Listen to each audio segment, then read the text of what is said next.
Andũ 10 makuire kiroko kĩa ũmũthĩ thutha wa gatarũ karĩa mauma karikĩire iria-inĩ mwena wa Lamu hĩndĩ ĩrĩa gekumaga gĩcigĩrĩra-inĩ kĩa Dau gũthiĩ Lamu. Tutaliondoka Lamu hapa kwenda Dau, lakini kwa bahati mbaya tukifika hapo mbele ya safari mashua pigwa na upepo mwingi ikawa mashua yenye kuzama. Kurerikana gatarũ gaka gegũkuĩte mĩrigo na athii makĩria ya ũrĩa kabatie ona thengia ya gũkorwo na makũmbĩ manene ihinda-inĩ rĩu. Akĩaria na Kameme TV na njĩra ya thimũ, abitha ũrĩa ũrũgamĩrĩire rũhonge rwa mũtharaba mũtune mwena wa gĩcũa-inĩ Hassan Musa nĩaugĩte mĩhang'o ya kũhonokia arĩa mauma gatarũ-inĩ nĩ ĩciarire maciaro kũrĩ andũ makĩria wa 30 mahonoketio.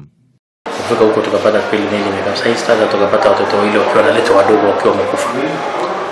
So kufika huko tukapata meli kweli imeingia chini, and with the assistance of the community, nafikia ni wale vijana wanaendesha pia meli na divers ndio wakasaidia, na mili 10 zikatolewa, alafu watu 12 wakawa rescued.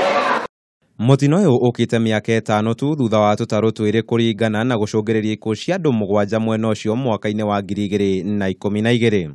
Mũtongoria wa bũrũri Uhuru Kenyatta nĩacakaĩte na nyũmba cia andũ arĩa makuire mũtino-inĩ ũcio, akĩhoera arĩa marĩ thibitarĩ ya King Fahid mwena wa Lamu kũhona na ihenya. Ngĩtenderithĩria Kameme TV, njĩta Kamau wa Mwangi.